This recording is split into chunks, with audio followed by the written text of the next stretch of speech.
Recording in progress. All right. So, are we gonna have a name for this, or are we just? It's just going to be we're just combining Well, if you want knowledge. a construction term, it's a JV, which is joint venture. Ooh, I like that. That's when two contractors come together to do a job. All right. So it's a JV relationship. It's a mental health JV. Oh, I like that. It's a mental health JV. So, so Rob and I'll get Rob to introduce himself in a minute, are doing a JV in regards to mental health. And what we're going to do is we're going to share our own stories and invite guests on to share theirs, to offer insight and knowledge and tips and hints that can help people that are suffering, that find it difficult, that are searching or looking for. Actually, that sounds a bit naff, doesn't it? No, not at all. No, not at all.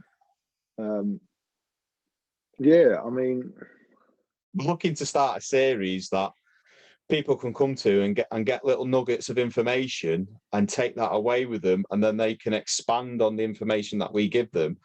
We're going to look into things like people that, because I work within the construction industry, and I notice there's a lot of problems with drugs, alcohol, gambling, people using these as coping mechanisms because of the stresses and strains that they have within their work and life, and they sometimes can do too much of one thing and not enough of the other.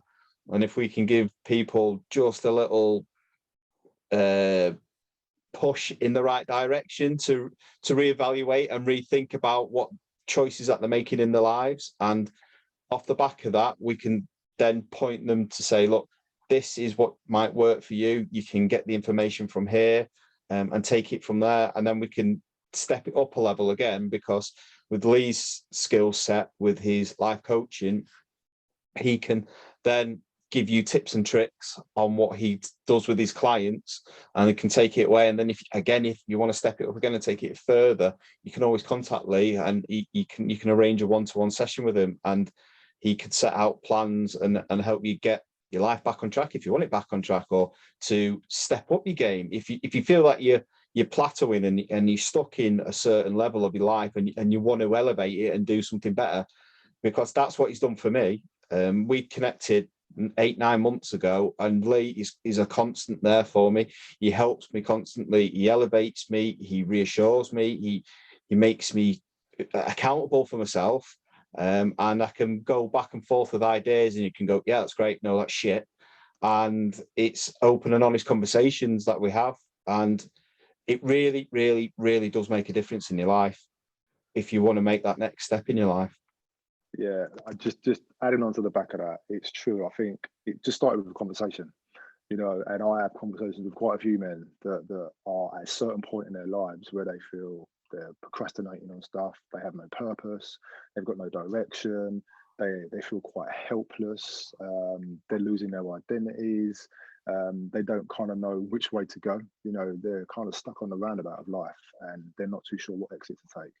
And it's quite common in a lot of men that, going back to what was said, that the coping mechanisms for that are substance abuse, alcohol abuse, gambling, some, and that then leads to debt, and it leads to then conflict within the relationships, dynamics in the family change. There's pressures that then come with that, and it kind of keeps them on this constant loop of negative thinking, negative behavior, and just the way that they see life. And so we've just decided to kind of join forces and offer as much support or help that you can then use yourself and utilize that the best way that you can. Because look, we're not here to save people, but what we are going to do is give you what we have.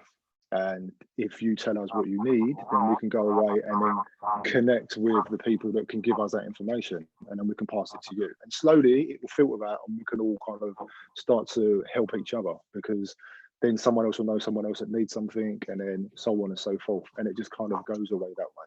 But it always takes someone to start it. And so we just thought, sod it, let's just do that. So that's what we're going to do. We're going to do a JV. Yeah, absolutely.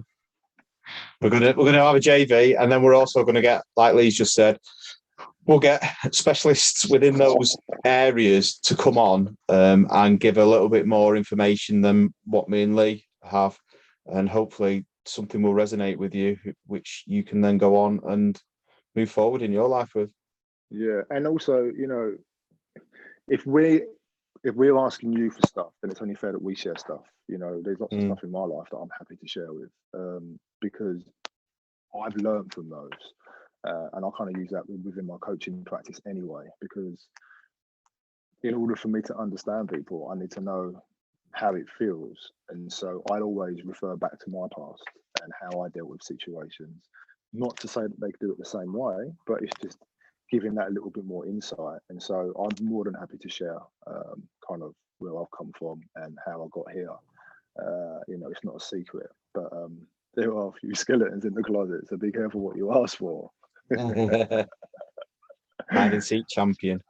But yeah, I'm exactly the same. I'm more than happy to talk about what I've gone through over the past few years. And I was one of those people that felt like I was stuck where I was in my life. I had and I still do have a very good career, earning good money, a nice house, family life. From the outside looking in, everybody would probably thought I was winning at life. But for me, I felt lost in my life because I didn't know which way to turn and how to deal with what I was feeling and what was going on around me. And I was then destroying everything around me. I was turning into a person that I didn't want to be. And luckily, I've now turned it around, and I'm finding great people like Lee to better myself in life. And that's what we want to do now for people out there. We want to help you better your life.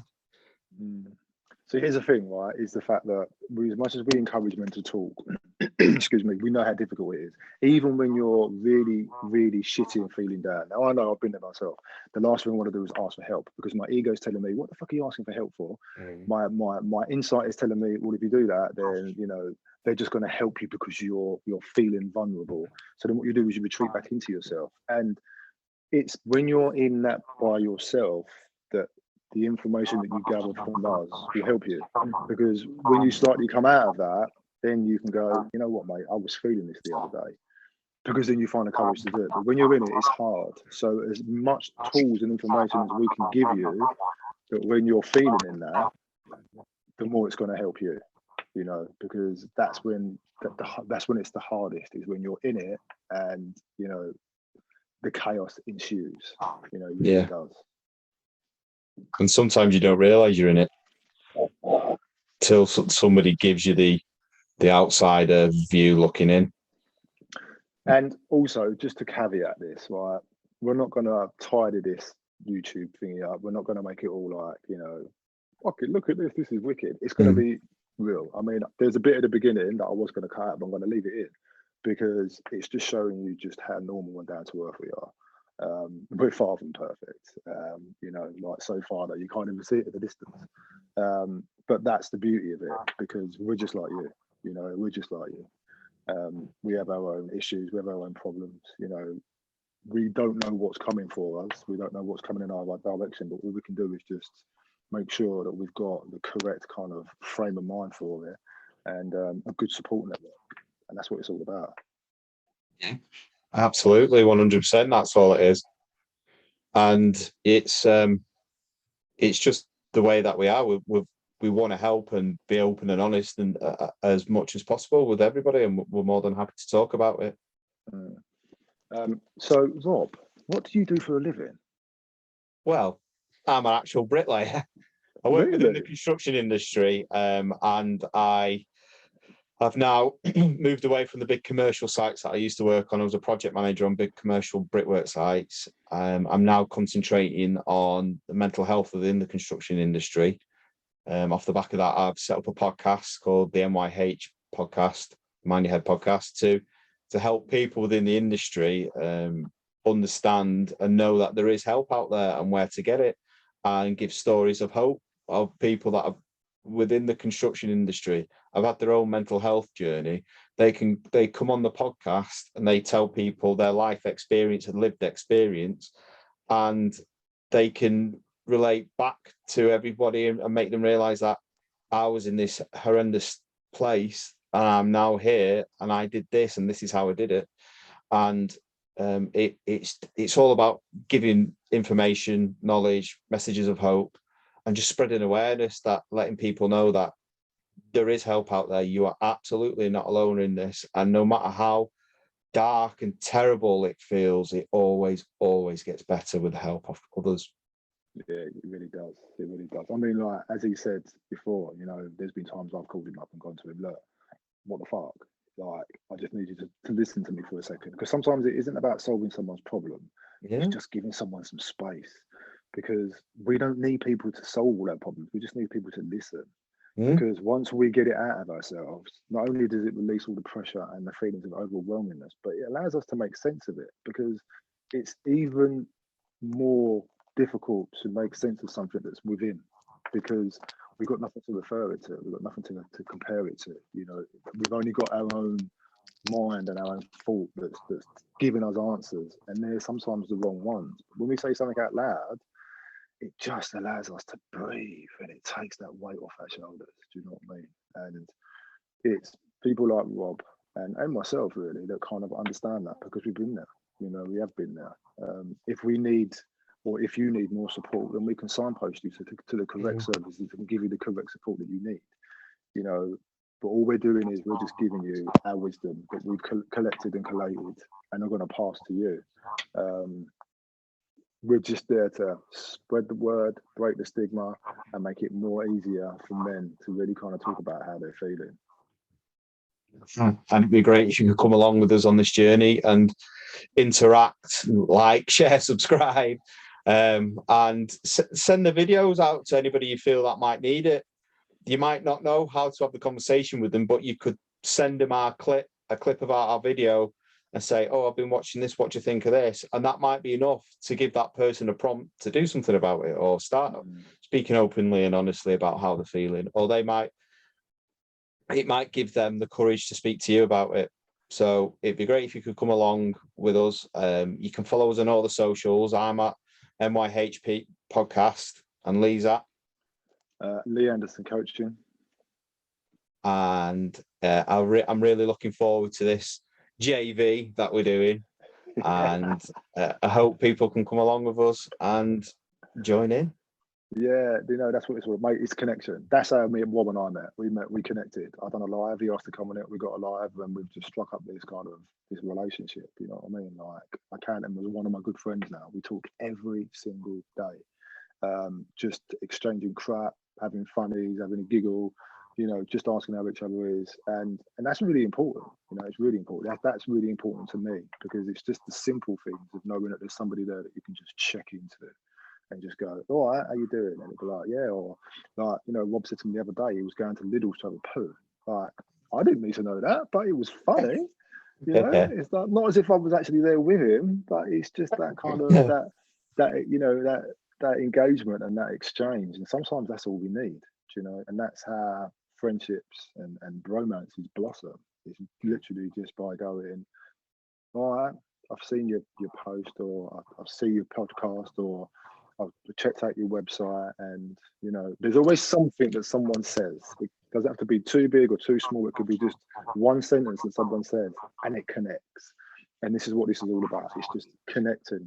So yeah, I'm looking forward to listening to you, for you to join us if you want to join us. And yeah, let's get it on. Let's have some fun. Thank you.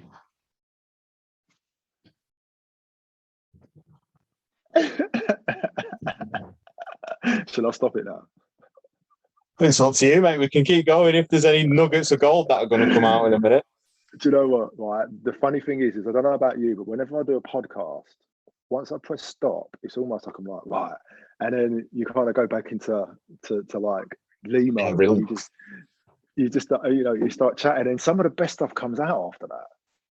It's like when we finish recording with people, we always leave it recording for stuff like that, because when we had Martin Coyd on, some of the stuff he came out with was absolute gold afterwards, but he had his microphone and he was like that with it, you know, messing with it. so you couldn't make it out, so we couldn't use it. Oh mate, I'm always a little bit paranoid about leaving it running because people are really conscious, like when you're recording it, because they know it goes recording and they know when it finishes as well. Because I go to them like, and then like we'll cut it and they go, oh mate, you know what? Is that all right? Like I thought I spoke too much. Did I say too much? Did I sound all right? Like I don't know if I should have mentioned this or I should have mentioned that. And I was like, look, it doesn't matter. Like it's about you. Yeah. You know, like you can listen to it after before I let it go. You know what I mean? And they'll listen to it and go. And the funny thing is, I don't know if you notice this, but people always say, I forgot half the stuff that I said. Mm. Like, I completely forgot half the stuff that I said. And it's for them, and this is I think the most cathartic thing for people, is that they always say to me, I got so much out of that. Yeah. I got so much out of just putting it out there and letting, you know, just giving it away. Because people are passing it on, aren't they? Because a lot of the time when you interview people, they don't a lot of the stuff they tell you they've never told anybody, and it's their way of decompressing it all and debriefing. And sometimes we get a lot of people, and I do it as well. I think when I finish recording, I think I just waffled turd there. But when you listen back to it, you're like, oh, actually, that made sense. I made sense what I said there, or the person made sense, and it's all part of the cause, isn't it? And is like you said about the mistake that was we always leave mistakes in the podcast because it just shows the human side of us. We're not robots, we're not actors, we're not whatever. Oh, hang on a minute, hang on. Speak for yourself, Mr. Muldoon. Like, you found yourself in front of many cameras, mate, you know what I mean? Lately I have, yeah. It seems to be the way that things are going. I had a phone call this morning off the Biscuit Tin Face saying that book the first week or the second week of February out because we're back on the road again. Back on the road again. Shit use, mate, you know what I mean? Little celebrities around about in the UK. You're going to go international soon, you know what I mean? I should get some gigs over here in France. Yeah, do that. Hey, I had my mate he lives 2 hours north of Bordeaux, and he that way. I don't know which way north is for you. Right, I know I'm southwest, so it's got to be back up that way, isn't it? So he must be close to me then. Yeah, he's not that far from you, I don't think. Yeah, but he's desperate for a plasterer. Oh, is he? Yeah. He's like, can you plaster? I'm like, I can do it, but I'm not. It's like 450 square meters, a massive. But they've converted an old farm building. They're huge, mate. Yeah, and done like it's a guy's like third home or something like that. Some big rich guy from America, from the UK, and it's just one of his many houses he has. Yeah. But they barns. I mean, the barns here in France are huge. Like, I've got a couple of barns, and like they're massive. You know what I mean? And we put new roofs on them, but internally we were just kind of like, it's just too much money, man. It's expensive. Like we have, as Brits come into France, you get a lot of property, and you're like, God, I couldn't afford this back in the UK. Yeah, you couldn't, but you know what, mate? You can't afford to do the fuckers up either. Because you've got to hire artisans, and artisans, they're top notch. Like they're in, like we're talking like, you know, the dollars, like really. And you just kind of like, okay, so what do I get, a new roof or do I get a new wall? That's how ridiculous it is. So it's all good having like, you know, a couple of barns here and a bit of land, but mate, that takes half of your life to look after it. Like it really does. Like, but we as English, we kind of fall into that romanticizing about it. It's like, oh, we've got this really nice place in France. It's kind of like, yeah, you come and cut my grass. You know what I mean? Like seriously. Does it just feel like you did when you live in London now, when you associate where you live now? No, you know what, mate? I'll be honest with you. I've been here nearly 4 years, and the one struggle that I have is engaging with people. I can't speak French. I'm learning French, and it's really, really hard. And I speak a lot. I use my arms, my hands. I speak a lot. That's how I am as a person. And it feels like someone's cut my tongue out and tied my hands in the back. You know, I struggle so much with it. And I've had to readjust a lot. I do a lot of stuff on Zoom. I do a lot of stuff on Instagram because it's my way of kind of building a community that I can interact with people. Otherwise, it really does impact my mental health. The saving grace of that is being able to go out with the dogs and just walk for miles, listen to a podcast or something. And so I'm starting to be more grateful for the things that I have. And it makes me understand the things that I need for me as a person. I miss aspects of London, i.e. going into a shop and going, all right, love, how's your day? But I don't miss the hustle and bustle. I don't miss the distractions. I don't miss, the stuff that I've left because it was, that kind of stuff. I don't miss any of that. So I like to just pop in and pop back out again and come home. It's home here now for me. I come home, I love it. It's my, yeah. But it does. Go on. I was going to say, does it feel like home now, or does it still feel like a holiday? No. It feels like home. I'm still adjusting to certain aspects of it, like Mark and I's relationship. Even though it's just the two of us, we only have each other's input, and we have different requirements as people. Do you know what I mean? I like to kind of like go on a deeper level and talk stuff. And Mark's really practical and very, he does a lot of due diligence. Like he'll research stuff, and I'll just sit there and just go, "I don't want to fix this," and he'll do it. But he's like you, mate. He's like there's always something to do. He's always doing something. Like you'll find him at the bottom of the garden in a hole somewhere. He's like, "What are you doing?" It's like, "I'm just doing this." It's like, always.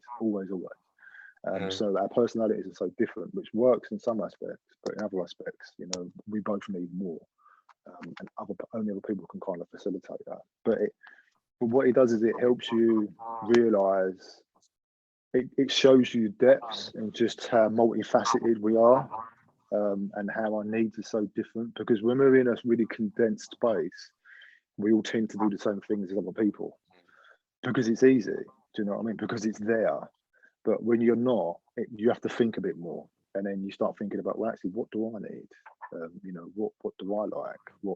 What is it that I'm looking for? And so you have to think a lot more. And so you know a lot more about yourself. But yeah, so that's the one thing that I have to watch is just sometimes going into my own head. Do you know what I mean? I'm just kind of like, ooh. Yeah. There's no distraction from it. No. And then you send me a message. Yeah, that's when I got you. You know what I mean? But that's proof in the pudding, though, isn't it? I had to find my support. I don't have to explain to you. I'm just like, look, I'm feeling this, and you're like, all right, let's have a conversation. And I'll put the phone down, and I'm smiling because I've ditched it, and I'll go away and I'll reflect on it. I'm a huge reflector and I'm a huge overthinker. And so yeah, and again, this is what this is all about, man. Everybody's different and we all have different needs and different requirements, but anything that we can offer, is just to help out the dudes, you know what I mean, and let them know that we got them. We got them. You can still be the tough macho guy, but at the same time you can have an emotional side where you can talk about how you're feeling and ask for help about why you're feeling like that. And because I used to run massive multi-million-pound jobs, and I used to never want to talk about or turn around and ask for help, because I used to think, if Rob can't look after his own emotions, how can he look after 45, 50 members of staff and have all the responsibility of handing projects over and making sure everything's done correctly, safely, and on time and on budget? And it was horrendous responsibility. And I thought, no, I can't ask for that, because I don't want people thinking I don't even know how to look after myself, let alone do all this. I didn't want to think I couldn't do my job. And if I'm looking after all these members of staff and I can't even look after myself, then why am I doing that job? And these were all the barriers that I had up that I thought were there when they really weren't. And when I finally did, it took a catastrophic turn within my marriage for it all to turn around and for me to get the help and reach out and sort that out. And luckily, when I spoke to my boss, he was like, right, let's sort this, let's get this sorted and we'll get you back on the track. And I know there's not, especially within the construction industry, there's a lot of people that don't want to know it, they don't understand it, they don't want to deal with it. So unfortunately, you do get sacked, you do get rid of it. I was dealing with somebody in the week who works for a smaller company than I used to work for, and they had one of their fitters that fitted product for them. They noticed his workmanship was slipping. And when I used to get guys like that, I used to know that there's obviously something wrong, because people are very good at hiding what they're feeling and what they're going through. But when you tuned into stuff like we are, Lee, you get to notice the little tells. So when I used to have guys that say their numbers started dropping for the amount of bricks that they were laying, or the quality of the brick that they were laying, or even the timekeeping, things like that, if they were going early, coming in late, not looking after themselves, they were all alarms for me to say there's something going on here. So I'd ask them something. But this particular person was saying that this fitter was going to get sacked. And he stepped in and said, maybe ask him what's going on. And it turns out he was going through a divorce at the time and a custody battle, and that was consuming him. And now that particular company's helped him, he's now back. They've not done anything for the custody battle or anything like that, but they're giving him an avenue to vent and get rid of what his frustrations and what he's feeling. And he's not back up to 100%, but he's back to a good standard of work. He's earning money. He's not at the point of losing his job, and he's progressing in difficult times, and he's moving forward with it all. No, you know what? That's the whole point, isn't it? You know what I mean? That's how I got into life coaching, purely because I had a breakdown. You know, I couldn't take it anymore. You know what I mean? I went through life just kind of bottling stuff up, keeping it all to myself, making other people happy, you know, making sure other people were kind of like all right, always the person that people come to and all that sort of stuff. Because it was easy for me, like you said, to hide behind that shit.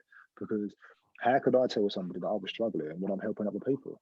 You know, it's kind of like, what, you? It's like, and it was. And then so when I went into the Army Welfare Service, and I was able to kind of fix my own shit up and understand why I was feeling the way that I felt, you know, why I was behaving in the way that I was behaving, because I was using drugs, I was using alcohol, because it was a way to comfort myself, you know, to make myself feel better. But all it was doing was just making it worse. Do you know what I mean?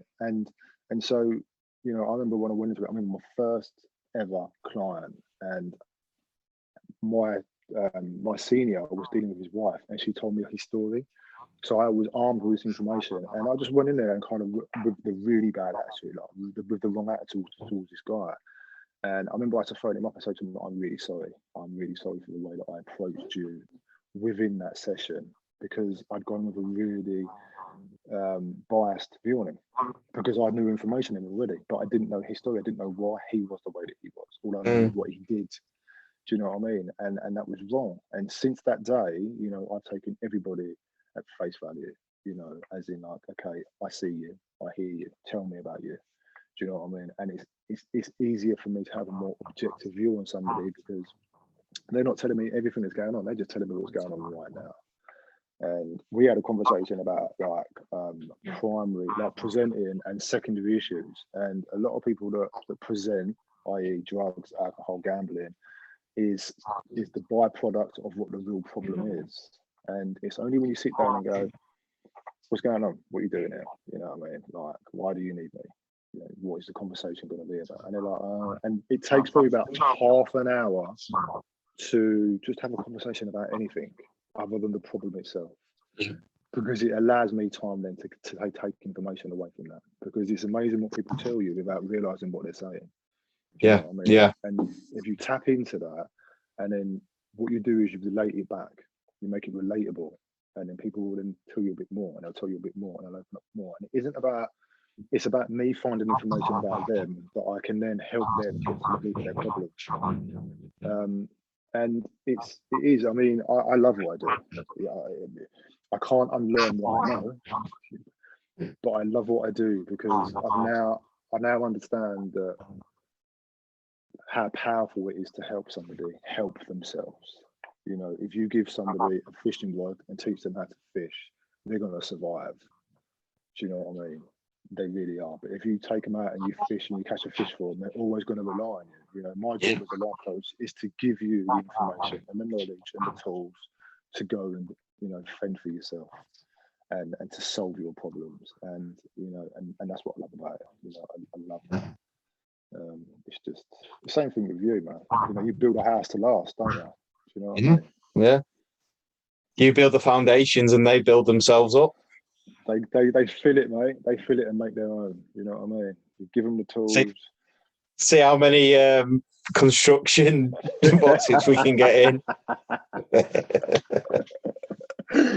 I'll see you Saturday. When I come up, I'm going to come to your house. I want to go on that digger. I haven't got any at the minute. They're all gone at the minute, but I'm sure they'll be back soon. Yeah, they probably will. You know what I mean? But right, mate. Anyway, so listen, what we'll do is we'll put some feelers out. We'll get this on the YouTube. We'll get it on mine and yours. We'll put it on the socials. We'll put some questions up and ask them what they want to hear, and then we'll obviously go out and do the research and reach out to some specialists and, you know, maybe other people that are in those situations, just trying to get as much knowledge out there as possible. Absolutely, cool. Yeah. Exciting times, mate. All right. You know what I mean? We'll just add to your ever-do. Oh no, you froze. No. I don't know if you can hear me, but I can't hear you. Oh, you've come back. That always happens, doesn't it? Do you know what? Yeah. It gets to a certain point, and all of a sudden it freezes. It's almost like, no, that's it, you're ready to time now. Like, fuck off. Yeah. Move on. All right, so quickly, mate, before you go, the old hoodies, where can you get them?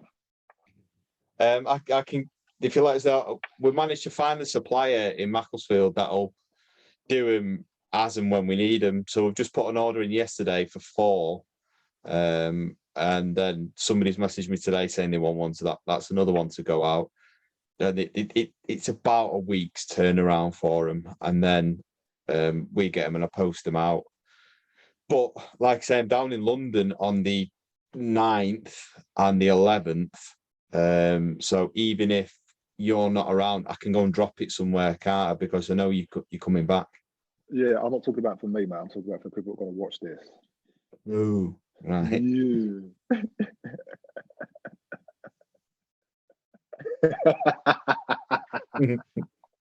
You can't, yeah. So where can people get your hoodies and your t-shirts and your hats? I'm glad you asked me that question, Lee. But these hoodies, yeah, people can get the merchandise on our website at www.themindyourheadpodcast. No, it's the MYHPodcast.co.uk. See, we're not perfect. I've been doing this over a year now and I still get it wrong.